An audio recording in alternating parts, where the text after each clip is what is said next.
Assalamu alaikum students. Today is your lecture number 33 and in the last lecture we were talking about the applications of valence shell electron pair repulsion theory. बेटा आज ये chapter आप जो है यहाँ table से start कीजिएगा. I think it's page number 82 और पहले इस टेबल को जो है मैं डिस्कस करना चाह रही हूँ आप लोगों से. ठीक है, तो उसके बाद वैसे कल हमने AB2 टाइप पढ़ी थी जो मोलेक्यूल्स की डिफरेंट ज्योमेट्री रखते हैं. उनमें जो पहली टाइप थी AB2 टाइप वो हमने कल पढ़ी थी.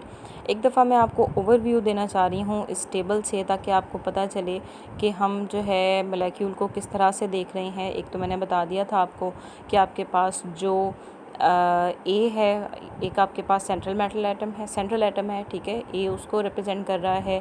बी आपके पास जो है वो जो बॉन्डेड एटम्स हैं उस सेंट्रल एटम के साथ उन्हें रिप्रेजेंट कर रहा है. वो बी 2 हो सकते हैं, 3 4 जितने भी एटम्स हैं. और जो ई का वर्ड है वो हम लोन पेयर के लिए यूज़ कर रहे हैं. ठीक है, अगर लोन पेयर है तो ई का वर्ड यूज़ होगा, अगर नहीं है तो फिर नहीं होगा. जैसे कि कल आपने देखा AB2 टाइप जो था वहाँ पर AB2E नहीं था. ठीक है, AB2 का मतलब यही है कि 2 बॉन्डिंग एटम्स हैं जो कि बॉन्ड बनाया हुआ है सेंट्रल एटम के साथ. ठीक है, तो उसमें लोन पेयर का कोई जिक्र नहीं था. अब मैं आपको इसी तरह से बताऊंगी कि ये किस तरह से हम इन्हें जो है वो डिफ्रेंशिएट करते हैं. ठीक है, so this is the table heading is molecular geometries according to the VSEPR theory. ठीक है बेटा, इसमें देखते जाइएगा साथ साथ. पहले आपके पास नंबर ऑफ़ इलेक्ट्रॉन पेयर्स हैं, तो ये जो फर्स्ट कॉलम है इसमें total number of electron pairs उन्होंने बताए हुए हैं. ठीक है, कि कितने total number of electron pairs कितने हैं, यानी कि lone pair plus bond pair. ठीक है, तो बॉन्ड पेयर और लोन पेयर दोनों को मिला के ऐड करके यहाँ पे नंबर ऑफ़ इलेक्ट्रॉन पेयर उन्होंने बता दिए हैं. ठीक है, अच्छा, उसके बाद नंबर ऑफ़ लोन पेयर्स बताए हैं फिर आगे. ठीक है, कि जो नंबर ऑफ़ इलेक्ट्रॉन पेयर्स हैं उनमें से लोन पेयर कितने हैं, है या नहीं है, और अगर हैं तो कितने हैं. ठीक है, फिर मोलेक्युलर ज्योमेट्री बताई है कि अगर ऐसा है तो फिर मोलेक्युलर ज्योमेट्री क्या होनी चाहिए, साथ उन्होंने ड्रॉ करके भी बता दी. और फिर कोई एग्जांपल दे के बताया है कि फॉर एग्जांपल इस मोलेक्यूल के अंदर ये वाली ज्योमेट्री पाई जाती है. तो starting from the very first यहाँ पे देखें, जब नंबर ऑफ़ इलेक्ट्रॉन पेयर्स कितने हों 2. ठीक है, यानी कि नंबर ऑफ़ इलेक्ट्रॉन पेयर्स का क्या मतलब है कि आपके पास जो बॉन्डेड जो आपके पास एटम हैं वो 2 होने चाहिए. ठीक है, तो इसका मतलब ए तो हर जगह आएगा ना, ज़ाहिर है वो सेंट्रल है. इसका मतलब ये AB2 की बात हो रही है. ठीक है, अब हम आगे ये देखेंगे कि क्या कोई लोन पेयर भी है, तो 0. ठीक है, नंबर ऑफ़ लोन पेयर नहीं है इसलिए हमने यहाँ पर ई नहीं लिखा. ठीक है, तो वो हमने यहाँ पे नहीं लिखा. सो दिस इज़ AB2 टाइप. ये जो नंबर ऑफ़ लोन पेयर जब कितने हों 2 हों तो फिर हमारे पास जो है नंबर ऑफ़ जो इलेक्ट्रॉन पेयर्स हैं वो 2 हों तो फिर हमारे पास ये AB2 टाइप्स मैटर बनती है. आप चाहे लेड पेंसिल से ना यहाँ पे लिख लीजिएगा साथ. ठीक है, कि ये AB2 टाइप बनती है. अच्छा, तो इस केस में जो ज्योमेट्री होनी चाहिए वो लीनियर होनी चाहिए. ठीक है, दोनों के पास यही ऑप्शन है कि इस तरह से अरेंज हुए हुए हों, एक बी इधर हो और एक जो बी है वो इधर हो. ठीक है, एटम जो है इस तरह की ज्योमेट्री रखने वाले कल हमने पढ़ा था बेरिलियम डाइक्लोराइड होता है BeCl2. इसके अलावा AgCl2 भी होता है. इसके अलावा कार्बन डाइऑक्साइड भी होता है. NO2 पॉजिटिव का भी मोलेक्यूल होता है. बहुत सारे मोलेक्यूल्स हैं जो कि लीनियर ज्योमेट्री रखते हैं. अच्छा, उसके बाद हमारे पास जो नेक्स्ट कैटेगरी बनती है that is when number of electron pairs are 3. बेटा, जब नंबर ऑफ़ इलेक्ट्रॉन पेयर्स 3 होंगे तो जाहिर है ये कौन सी कैटेगरी बनेगी, AB3. ठीक है, अब AB3 में आगे थोड़ा सा हम मज़ीद भी डिफ्रेंशिएट कर सकते हैं. ठीक है, एक वो जब नंबर ऑफ़ इलेक्ट्रॉन पेयर्स 3 हैं लेकिन लोन पेयर कोई नहीं है. ठीक है, और एक वो जहाँ पर नंबर ऑफ़ इलेक्ट्रॉन पेयर 3 हैं लेकिन उनमें से एक क्या है, लोन पेयर है. बात समझ आ गई. तो बेटा, जब तो आपके पास लोन पेयर नहीं है तो हमने कल रूल्स में परसों पढ़ा था कि जब आपके पास कोई लोन पेयर नहीं है तो ज्योमेट्री रेगुलर होगी. तो यहाँ पर रेगुलर ट्राइगोनल प्लेनर ज्योमेट्री होगी. ट्राइगोनल प्लेनर इस तरह की ज्योमेट्री, प्लेनर का मतलब होता है एक ही प्लेन में इस तरह से. तो फिर आपके पास ये वाली ज्योमेट्री होगी. मैं यहाँ ड्रॉ करके दे देती हूँ. यहाँ पे A आएगा और ये B. जैसे ऊपर पंखा चल रहा हुआ है ना, उसको देख लें अगर बंद हो तो, ठीक है।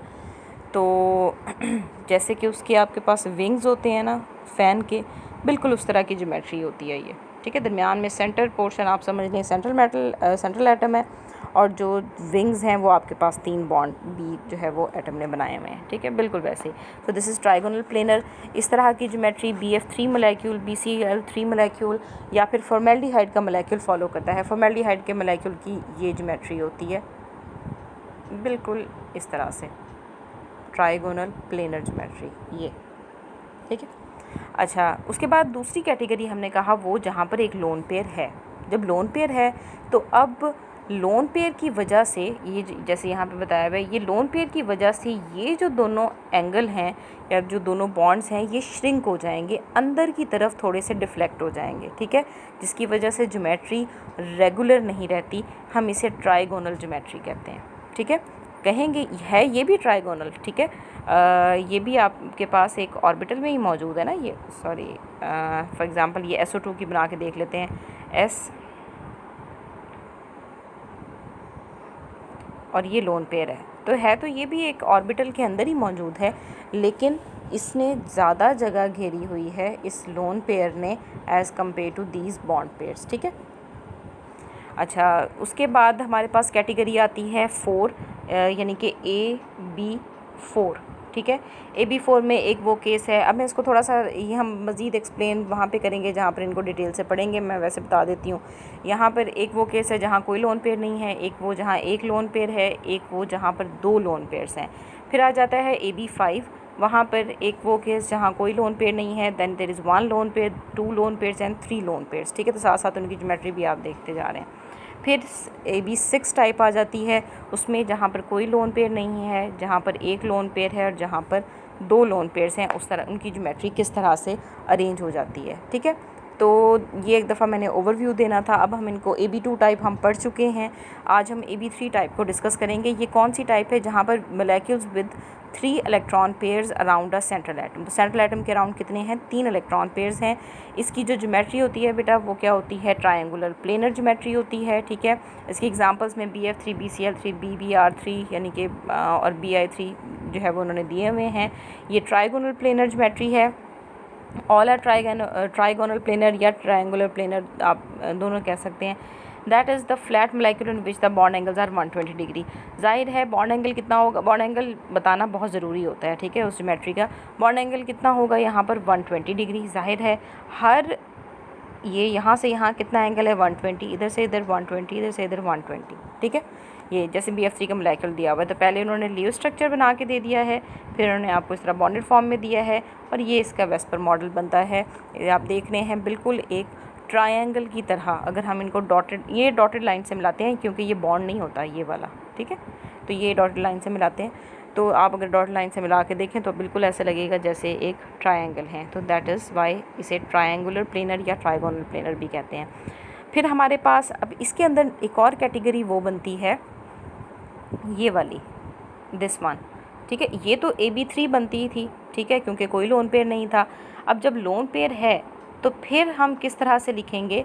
जब एक लोन पेयर है तो फिर अब ये जो 3 थी, तो 3 में से एक तो अब लोन पेयर हो गया, तो यहाँ पर क्या आ जाएगा? AB2 और साथ क्या आ जाएगा? E, ठीक है। अगर आप दोनों को ऐड कर लेंगे तो वो वापस 3 ही बन जाएगा। ये AB3 टाइप की ही कैटेगरी है, लेकिन जब लोन पेयर मौजूद है तो हम उसे E से रिप्रेजेंट करेंगे। तो अब ये वाली ज्योमेट्री कौन सी बन जाती है? AB2E। आप चाहे यहाँ पर ना लिख लीजिएगा, इधर साथ छोटा सा जो है वो करके बारी बारी, जैसे जैसे हम पढ़ते जाएंगे। तो ये जो कैटेगरी है दिस इज़ AB2E। इसका मतलब ये है कि 2 एटम्स ने बॉन्ड बनाया हुआ है सेंट्रल एटम A के साथ, और एक लोन पेयर भी मौजूद है। इसकी बहुत सारी एग्जांपल्स हैं। इसमें जो ज्योमेट्री होती है बेटा वो ट्राइगोनल प्लेनर नहीं रहती, बल्कि ट्राइगोनल प्लेनर या रेगुलर ट्रायंगुलर प्लेनर नहीं रहती, बल्कि उसे हम जो है वो बेंट कहते हैं। अच्छा, यहाँ पे ना आप इसको ठीक कर लें, यहाँ ट्राइगोनल आना ही नहीं चाहिए, ठीक है। आपने इसे यहाँ पर ठीक कर लेना है। यहाँ पर आपने लिखना है एंगुलर या बेंट, ठीक है, जैसे इन्होंने यहाँ पर लिखा भी हुआ है, ये बेंट, एंगुलर या वी शेप्ड। वी शेप्ड क्यों कहते हैं इसे? यूँ समझ लें जैसे ये आपके पास वी बन जाता है ना, उल्टा समझ लें वी जैसे, ठीक है, बिल्कुल इस तरह की ज्योमेट्री होती है। अच्छा, इसकी एग्जांपल में SO2 है, SnCl2 है। हम सल्फ़र डाइऑक्साइड की एग्जांपल देख लेते हैं। बेटा सल्फ़र के आउटरमोस्ट शेल में 6 इलेक्ट्रॉन होते हैं। जब SO2 की बात करते हैं, जैसे यहाँ पे किया हुआ है, तो सल्फ़र ने दोनों ऑक्सीजन के साथ डबल बॉन्ड बनाया होता है, इस तरह मैंने अभी बताया था जैसे, ठीक है, ये डबल बॉन्ड बनाया हुआ है, जबकि एक लोन पेयर सल्फ़र के ऊपर इस तरह से मौजूद होता है, ठीक है। दैट इज़ वाई इसे ये बेंट हमारे पास शेप बन जाती है। इन्होंने आगे बताया भी, when SO2 the central atom sulphur is surrounded by 3 electron pairs, in SO2 the resonance form contains a single bond, a double bond and a lone pair of electrons, but a double bond is counted as a single electron pair for the purpose of VSEPR model. तो ये जो double bond भी sulphur और oxygen के दरमियान बन रहा है, इसे हम ट्रीट सिंगल बॉन्ड की तरह ही करते हैं, यानी कि इसको एक ये आपके पास जो है वो लाइन बनेगी, एक ये इस तरह लाइन बनेगी, तो ओवरऑल मोलेक्यूल की शेप देने के लिए हम इसे इस तरह से ट्रीट करते हैं। Therefore in effect sulphur has 3 electron pairs around it and the VSEPR theory products a trigonal planar arrangement for the 3 regions of electron density, जैसे कि यहाँ पर उन्होंने दी हुई है, ठीक है। If all the 3 regions of the electron density above the sulfur atom were equivalent, we would expect the SO bond angle to be 120 degree. वो कह रहे हैं अगर तो ये एग्जैक्टली ट्राइगोनल ज्योमेट्री को फॉलो करता, तो फिर तो ये सारे एंगल कितने होने चाहिए थे, 120, यानी कि ये ऑक्सीजन से ऑक्सीजन जो सल्फ़र OSO जो एंगल बन रहा है, इस एंगल को 120 डिग्री होना चाहिए था, लेकिन ये 120 डिग्री नहीं होता, बल्कि ये श्रिंक हो जाता है, ठीक है।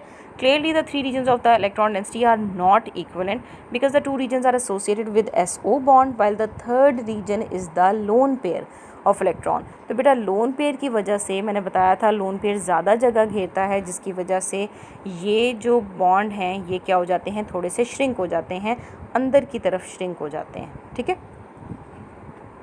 अच्छा, उसके बाद इसका मतलब एंगल जो है 120 डिग्री, ये वाला एंगल जो है ये 120 से ज़्यादा हो जाएगा दोनों तरफ, और ये वाला एंगल 120 डिग्री से कम हो जाएगा ऑब्वियसली, ठीक है। तो एक तो ये हमारे पास जो है वो यही बात उन्होंने यहाँ पे लिखी हुई है, as the lone pair occupy more space it will push the 2 bond pairs closer to each other and the angle between the 2 bond pairs becomes less than 120 degree, यही बात मैंने भी बताई है। इसके अलावा जो दूसरी एग्जांपल है ये टिन क्लोराइड की है, या स्टेनस क्लोराइड भी जिसे हम कहते हैं, SnCl2, इसमें भी यही होगा, बिल्कुल इसी तरह से जैसे अभी हमने इसकी बात की थी सल्फ़र डाइऑक्साइड की, यहाँ पे भी एग्जैक्टली वैसी बात होगी, ठीक है। 2 बॉन्ड बने हुए हैं, लेकिन सल्फ़र टिन के ऊपर जो है लोन पेयर की वजह से यहाँ पे रिपल्शन ज़्यादा हो जाएगी, एंड अगेन यहाँ पर आप देख रहे हैं loan pair of electron the central atom and the bond angle is slightly less than 120 degree, ठीक है। तो मैं ये थोड़ा सा आपको इसलिए करवा रही हूँ ताकि आपको जो है पहले थोड़ा सा आइडिया हो जाए। ये आपने FSC में वैसे किया भी हुआ है, इसमें कोई न्यू बात नहीं है, लेकिन ये हमने बहुत एहतियात से, बहुत इसको समझ के जो है वो पढ़ना है, क्योंकि पेपर में इससे रिलेटेड क्वेश्चन आते हैं, और क्वेश्चन इस तरह से भी आता है कि आपको मोलेक्यूल्स दे दिए जाते हैं और कहा जाता है कि बताएं कि ये वेस्पर के मुताबिक कौन सी ज्योमेट्री रखते हैं, ठीक है, या फिर इनके स्ट्रक्चर ड्रॉ करके बताएं वेस्पर के मुताबिक कौन सी जो है वो फिर आपने सब कुछ बताना होता है। एक मोलेक्यूल जैसे SO2 अगर दिया हुआ है, 4-5 दिए हुए होंगे, तो SO2 अगर दिया हुआ है तो आप उसके पहले जो है वो बताएंगे कि टाइप कौन सी है, AB3 टाइप में है, ये वो वाली टाइप है जहाँ पे सेंट्रल एटम के अराउंड 3 बॉन्ड जो इलेक्ट्रॉन पेयर्स होते हैं, ठीक है, पहले ये बताएंगे। फिर उसमें कौन सी टाइप है, AB2E टाइप है, क्योंकि 2 बॉन्ड पेयर डायरेक्टली अटैच हैं, एक जो है लोन पेयर की फॉर्म में है, ठीक है। फिर एंगल बताएंगे, एंगल अगर श्रिंक हुआ है तो वो भी बताएंगे, ये पूरी डिटेल आप जो है वो यहाँ पे देते होते हैं। सो इसे अच्छे से प्रिपेयर कीजिएगा, और मंडे को बेटा आपने मुझे इस चैप्टर का यहाँ तक की AB3 टाइप तक, ठीक है, यहाँ तक आपने मुझे जो है वो टेस्ट देना है, ठीक है। लास्ट आपने जो है र्यूटाइल स्ट्रक्चर तक दिया था, उससे जहाँ तक दिया था इस चैप्टर का टेस्ट, उस वहाँ से लेके ये AB3 टाइप तक आपने मुझे जो है वो मंडे को टेस्ट देना है। कोई क्वेश्चन हो कल के लेक्चर में मुझसे पूछ लीजिएगा, और ओके।